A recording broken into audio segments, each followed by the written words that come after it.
Δοξάζω το Θεό και λέω σε ευχαριστώ που ζω ακόμα. Κρύβω το δάκρυ μου όταν κλαίω και πέφτω μπρούμητα στο χώμα. Κακό δεν κάνω σε κανέναν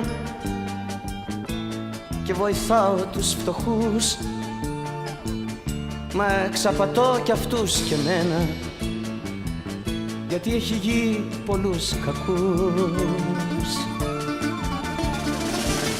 Και λέω